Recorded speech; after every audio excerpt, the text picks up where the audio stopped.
Why lemons? Why use lemons in art? Have you ever seen a lemon in a painting and wondered, why lemons? Lemons are a favorite subject for still life paintings.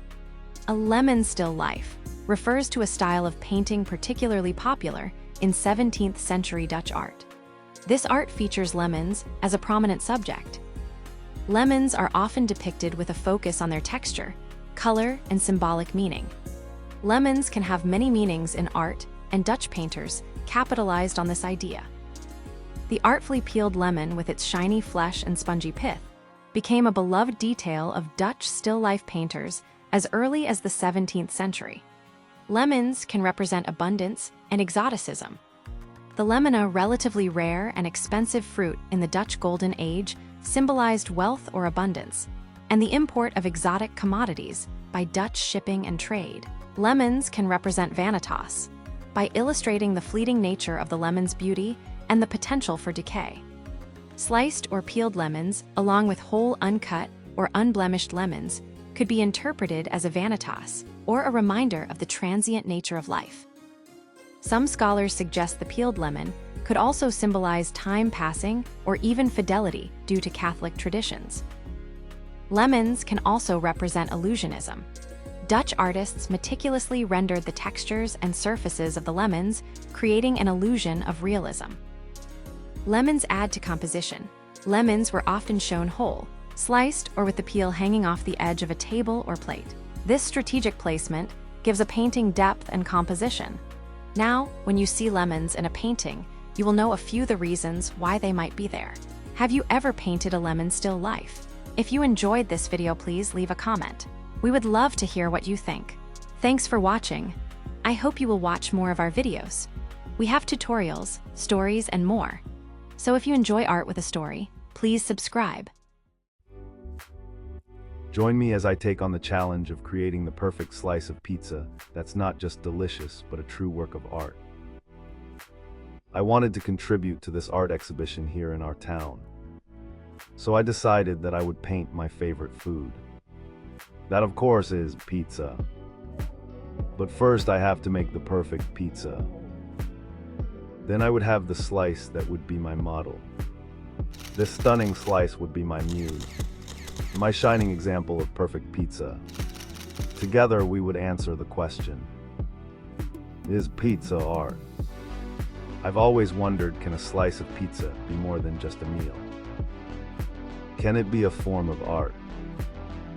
A beautifully crafted pizza can evoke emotions and inspire creativity. And pizza always brings people together.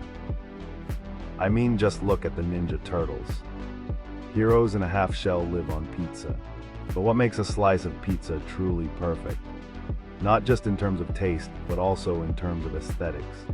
When it comes to creating the perfect slice of pizza, one of the biggest challenges is balancing flavor and visual appeal. You can have a pizza that looks amazing, but tastes terrible, or vice versa. It's a delicate balance that requires careful consideration of every ingredient. Every topping presents a unique flavor. Another challenge is that everyone's tastes are different. What one person finds appealing might not be the same for another. Then there's the issue of looks. How do you make a slice of pizza look visually stunning without overdoing it? I think one of the biggest obstacles is our own perception of what a perfect slice of pizza should look like. We're often conditioned to think that a perfect slice should be a perfect circle with symmetrical toppings and a uniform crust. But what if we throw those rules out the window and get creative with our pizza design? What if we use topping colors and textures to create a unique yet tasteful pizza? In the world of pizza art, the possibilities are endless. I started to gather some of the ingredients that can enhance the visual appeal of our pizza. Fresh herbs and vegetables can be used as texture and add a pop of color. Tomatoes, jalapenos, and olives are all full of color, while artisanal cheeses like truffle and goat cheese provide a unique texture and even more color. Next, there is the assembly.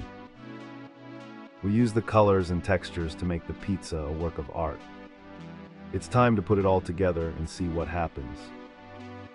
In the end, creating a perfect slice of pizza is not just about the ingredients or the cooking technique. it's about the experience. It's about taking the time to appreciate the little things, to get creative and to have fun. So what makes a pizza truly perfect?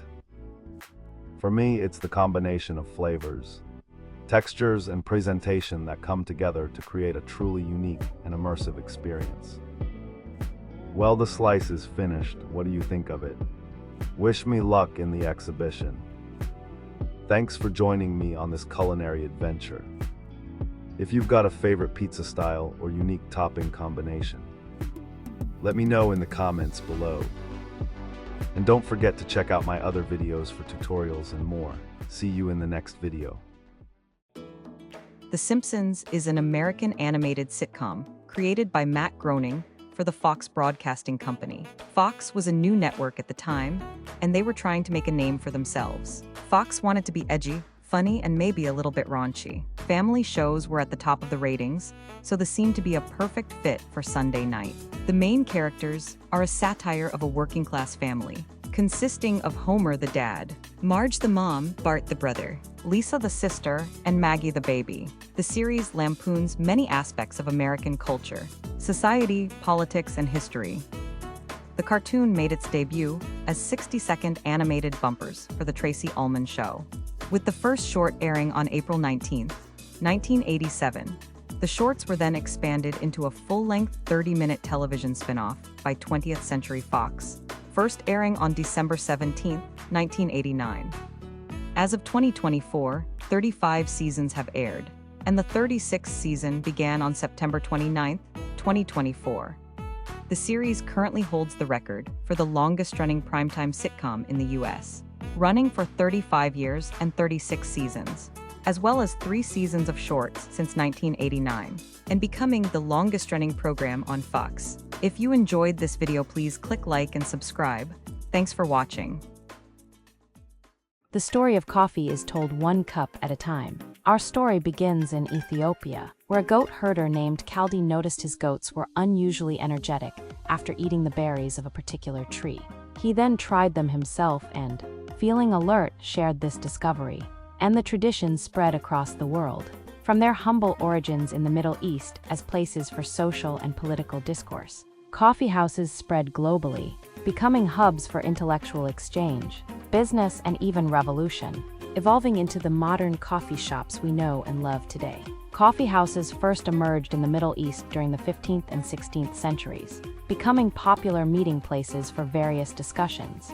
The Ottoman Empire saw the rise of coffee houses, providing a place to socialize and share ideas, especially since alcohol was forbidden for many practicing Muslims. The coffee house's egalitarian structure, where anyone could come and order a cup, challenged traditional social norms. These early coffee houses were often viewed with suspicion, even banned due to the political sentiments expressed within their walls. The idea of coffee houses spread to Europe, with the first coffee house in London appearing in 1652.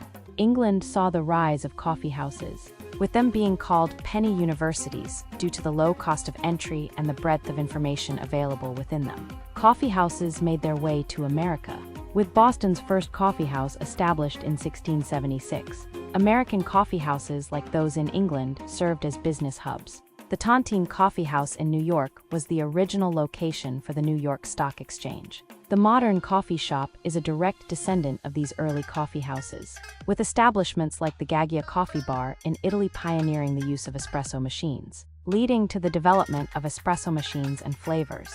Coffee is not only a beverage, but also a significant factor in global economics and trade. If you like this video, kindly leave a comment. And please click like and subscribe. Thanks for watching.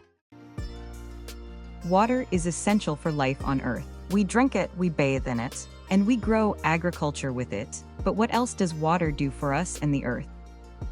Here are some interesting facts you might not know about water. You may be surprised to hear water is the most common substance on Earth. Did you know water is the only substance found naturally in 3 forms: solid, liquid, and gas? Water is composed of 2 hydrogen atoms and 1 oxygen atom, H2O.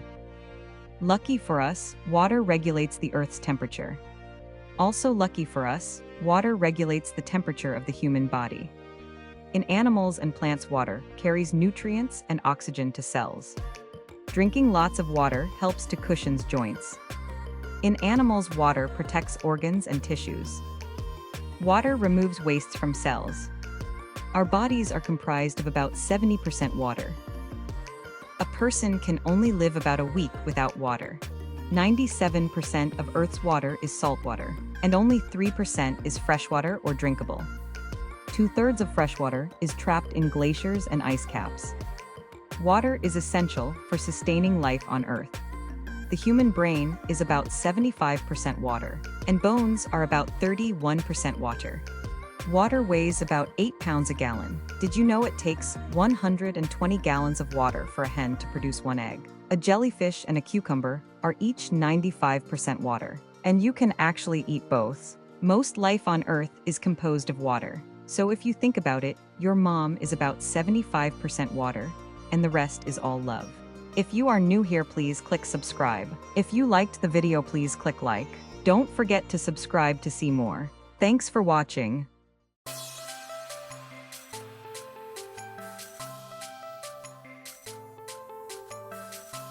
Headphones began as a way to free up the hands of telephone operators, evolving from bulky stethoscope-like devices to the portable personal audio devices we know today. Here's a more detailed look at the history of headphones. The earliest headphones emerged in the late 1800s, designed for telephone operators to allow them to keep their hands free while working. In 1859, a British telecommunications company called the Electrophone Company took headphones further by broadcasting music performances through phone lines. Listeners used a device that resembled a stethoscope with earpieces attached to a Y-shaped handle. Nathaniel Baldwin was unable to hear sermons at his local church, so he invented a prototype telephone headset that closely resembled modern-day headphones. In 1960, Koss introduced the first electrostatic headphones, called the ESP6, which was a groundbreaking design. Headphones evolved from large, bulky designs to smaller, more portable versions. This allowed for personal music listening. Before headphones, music was a social experience. The invention of headphones transitioned music into a more personal and private matter, by allowing people to listen to music in solitude. Today, headphones come in various forms, from over-ear to in-ear, with advanced features like noise cancellation and Bluetooth wireless connectivity. Do you use headphones? What type are your favorite? If you liked this video, please leave a like. And if you are new here, please click subscribe to see more videos like this. Thanks for watching and see you soon. Do you like to eat pizza? What is your favorite topping? This drawing will make your mouth water. Pizza originated from ancient flatbreads and evolved into a modern Italian dish. The word pizza was first documented in 997 CE in southern Italy. Flatbreads were popular with ancient Egyptians, Greeks, Romans, and Persians. The first pizzerias in Naples opened in the 18th century. Modern pizza originated in Italy in the 18th or early 19th century. Street vendors sold pizza that was cheap and easy to eat. Pizza was associated with poverty and was often denigrated by food writers. Pizza became popular with Allied troops stationed in Italy during World War II. Italian immigrants brought pizza with them to the United States. Pizza became a fast food after World War II.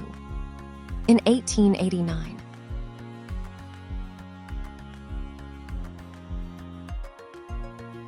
if you enjoyed this pizza-filled video, please click like and subscribe.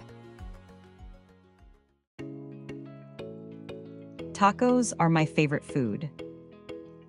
The history of tacos can be traced back to ancient Mexico, where they were a staple food for indigenous peoples. The taco has evolved over time, incorporating new ingredients and flavors. The Aztecs and Mayans are believed to have eaten corn tortillas filled with meat and vegetables. The Aztecs used tortillas as edible spoons, filling them with small fish or roasted meats. The Spanish brought new ingredients like beef, chicken, pork, and cheese. The Mexican-American taco was an adaptation of the Mexican taco that used locally available foods. Today, tacos are now available in many varieties, including soft-shell and hard-shell tacos. High-end restaurants have reimagined tacos with ingredients like truffle-infused tortillas, Wagyu beef, or lobster. Tacos and the United States. Tacos came to the United States via Mexican migrants. Tacos are now a staple in most American households. If you enjoyed this video, please click like and subscribe.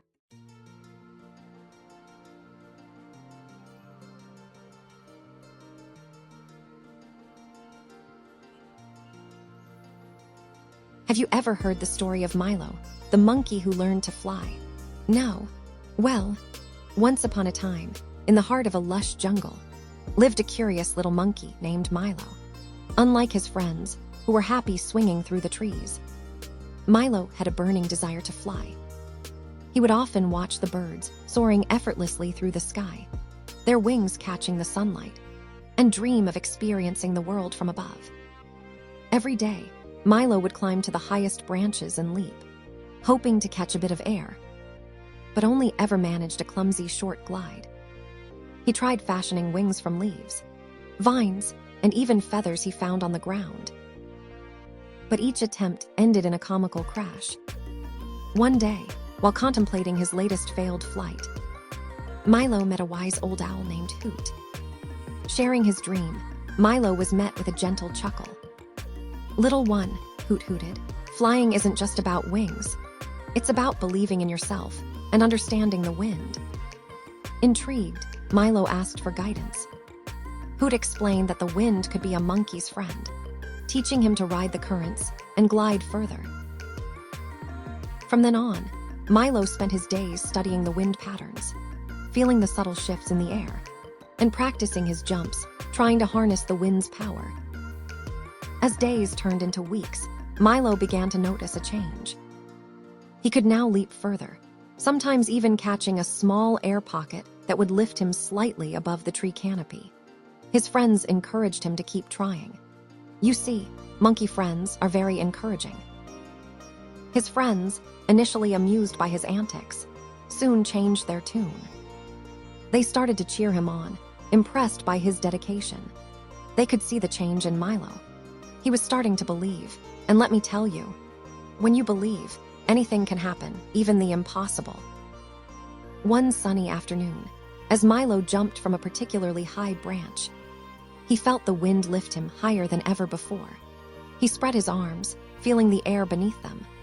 And for a moment, it was as if he were flying. And then, he realized he had not landed. Milo was really flying, like a funny hairy bird. He was really flying.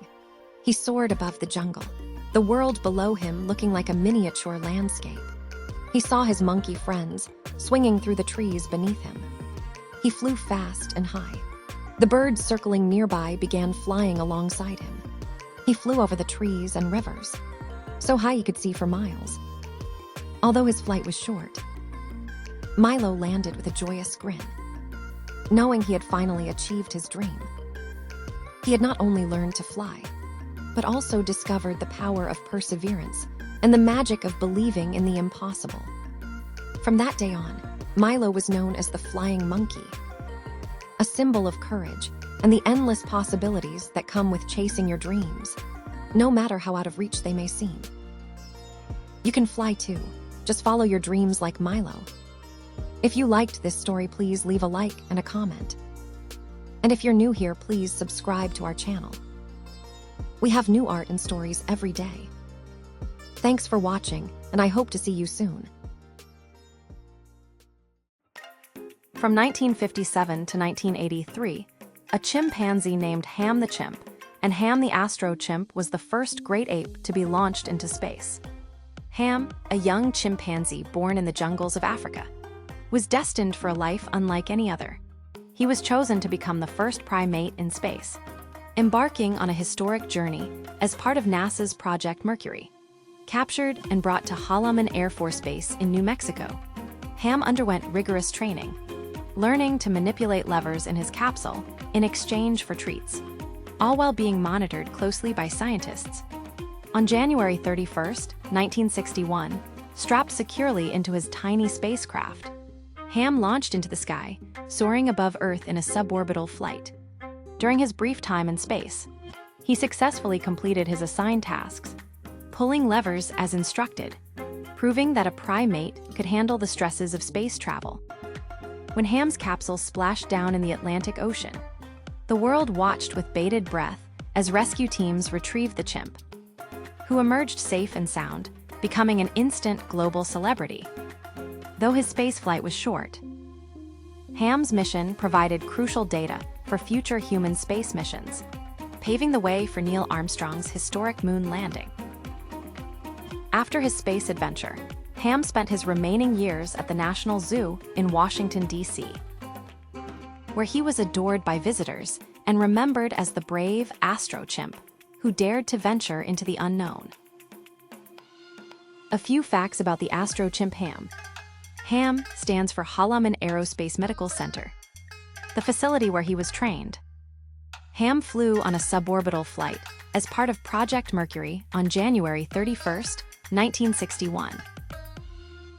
Ham's successful flight proved that primates could endure the conditions of space travel, paving the way for human space exploration.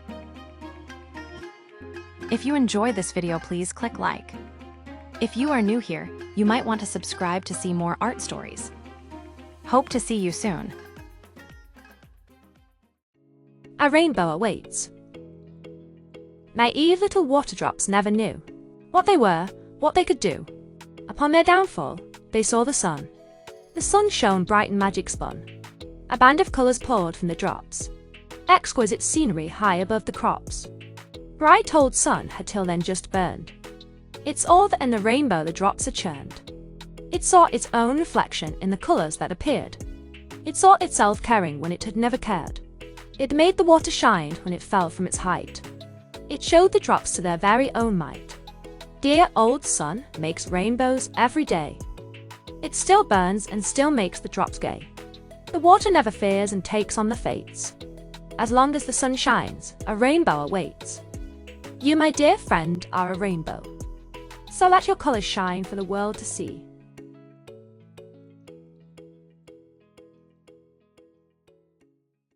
Frodo Baggins was a hobbit of the Shire in the late Third Age.